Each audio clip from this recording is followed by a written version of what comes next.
안녕하세요. 한국기업평가정책본부 평가기준실 송수범 위원입니다.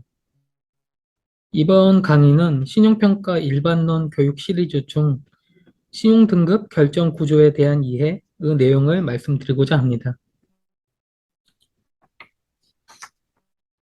먼저 신용평가의 개념입니다. 신용평가는 발행자 및 특정 채무, 기업어음, 무보증채권, 대출채권 등이 있죠. 특정 채무 원리금이 당초 상환 조건대로 적기 상환될 확실성 정도를 체계적으로 분석, 평가하여 등급화하는 과정이라고 정의됩니다. 여기서 원리금의 적기 상환 확실성은 어떻게 분석 및 평가할 수 있을까요? 바로 상환 능력과 이행 의지에 의해 결정됩니다. 좀 더 개념적으로는 발행자의 채무 불이행 확률과 채무 불이행 시 투자자가 부담하는 손실률 또는 발행 채권의 회수율 차이를 감안하게 됩니다. 신용평가의 기본 원칙에는 크게 세 가지가 있습니다. 첫째, 경계 주기를 고려한 장기 펀더멘털 강조입니다. 신용평가에서는 발행자의 원리금 적기 상환 능력 자체가 변화되었다고 인정할 만한 사업 경쟁력 및 재무 안정성의 근본적인 변화를 경기 변동에 의한 실적 및 재무 구조 변화와 구분하는 것이 매우 중요합니다. 단기적인 실적에 기반한 신용평가보다는 과거 시계열 및 향후 중기적 전망을 감안하여 경기 사이클을 관통하는 신용 등급을 부여하는 것이 중요하다는 점입니다. 둘째, 정성적 질적 분석의 강조 원칙입니다. 신용평가에 대한 일반적인 오해는 신용평가사가 대부분 재무자료에 의존한다라는 것입니다. 물론 기업이 공시하는 재무제표는 신용등급 결정에 중요한 기초자료가 되겠죠. 하지만 재무지표는 현재 상태에 대해서 유용한 지표를 제공해 줄 수는 있지만 미래 위험 요소에 대해서는 사실 정보를 거의 제공해 주지는 못합니다.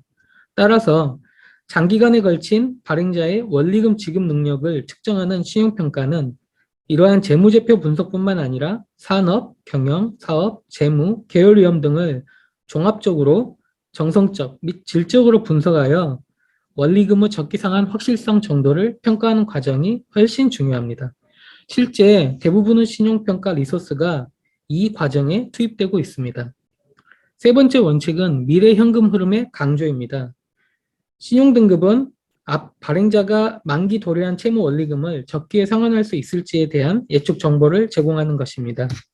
즉, 신용등급을 결정하는 가장 중요한 요소는 미래 채무 원리금 상환 재원을 충분히 확보할 수 있는 기업의 영업활동 현금 흐름과 기타 재무 융통성에 기반한 현금 유입 가능성, 여기에 대한 평가를 할 수 있겠습니다.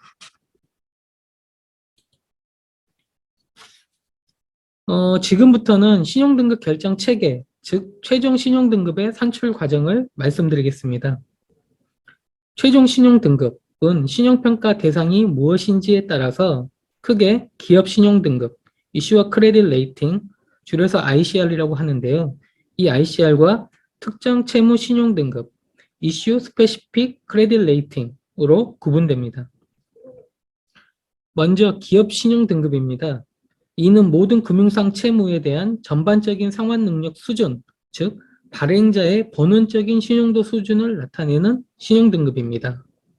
중요한 점은 이러한 기업 신용등급은 채권, CP, 뱅크론과 같은 특정 채무의 신용등급 부여에 논리적인 기준점 역할을 한다는 것입니다. 즉 특정 채무 신용등급, 이슈 스페시픽 레이팅은 기업 신용등급을 기준으로 보증의 유무라든지 담보의 유무, 그리고 우선권, 파산 시 변제 우선순위 등 개별 채무 발행 조건에 따른 채무 불이행 시의 손실률, 회수율이라고도 반대로 회수율이라고도 할 수 있는데요. 이 차이에 따라서 기업 신용등급을 조정, 노칭업하거나 노칭 다운해서 결정된다고 이해하시면 될 것 같습니다.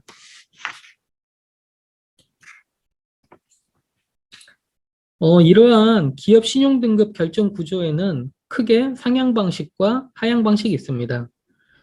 상향 방식은 바텀업 방식이라고 하는데요.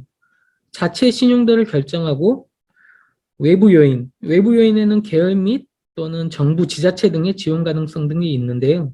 이러한 외부 요인의 영향을 반영하여 기업 신용 등급을 하단에서부터 상향으로 결정해 나가는 방식입니다.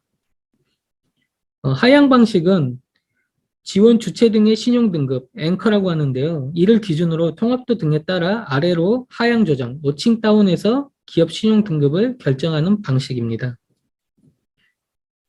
하향 방식의 중요한 점은 지원 주체 등의 신용 등급으로부터 출발한다는 점에서 이미 외부 지원 가능성을 반영하고 있다고 간주합니다.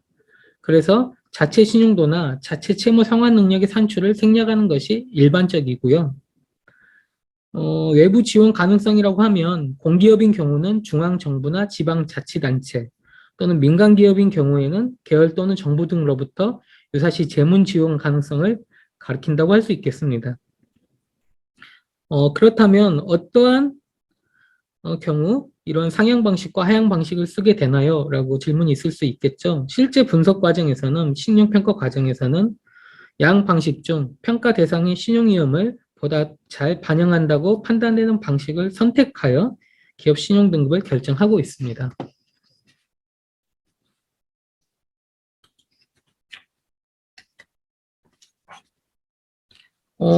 방금 자체 신용도를 먼저 결정하고 외부 요인의 영향을 반영하여 기업 신용 등급을 결정하는 방식이 상향 방식이라고 말씀을 드렸는데요.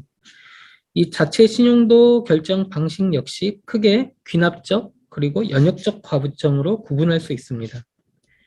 귀납적 과정은 산업별 평가 방법론에 의거하여 모델 등급을 산출하고 여기에 기타 평가 요소, 마디파이어라고도 하는데요. 플러스 마이너스 조정을 통해 개별 기업의 자체 신용도를 결정해 나가는 방식입니다. 즉 귀납적 과정은 그 해당 산업의 신용평가 방법론에서 출발하여 모델 등급을 산출한다. 그리고 여기에 기타 평가 요소를 적용한다. 라는 것이 핵심이고요.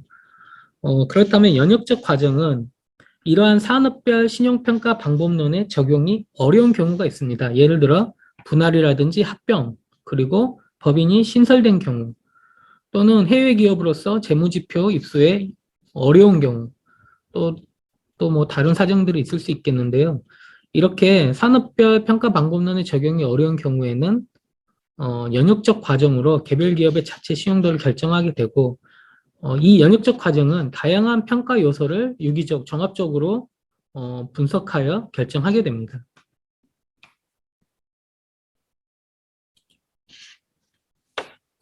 네, 신용등급 결정 체계에서 그 자체 신용도부터 출발하는 방식을 이제 상향 방식이라고 말씀을 드렸는데요. 그중에 귀납적 과정은 모델 등급의 기타 평가 요소를 적용하여 자체 신용도를 결정하는 방식이라고 말씀을 드렸습니다.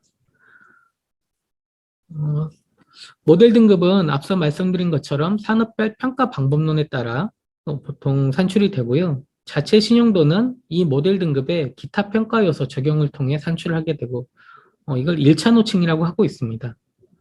또 기업 신용 등급, 아까 말씀드린 ICR은 이러한 자체 신용도의 외부의 비경상적 지원 가능성을 반영하여 결정하게 됩니다. 이걸 2차 노칭이라고 일컬고 있습니다. 여기서 하나 유의할 점은 외부 지원의 경우 일상적이고 경상적으로 일어나는 경우에는 1차 노칭, 기타 평가 요소로 반영을 하고 또는 유사시나 비경상적인 지원으로 발생할 경우에는 2차 노칭, 외부의 비경상적 지원으로 간주한다는 점입니다. 이러한 기타 평가 요소에 대해서는 이 다음 기타 평가 요소의 적용 강의에서 보다 상세하게 말씀드리도록 하겠습니다. 신용등급의 결정 구조에 대한 이해와 관련하여 제가 준비한 내용은 여기까지입니다. 감사합니다.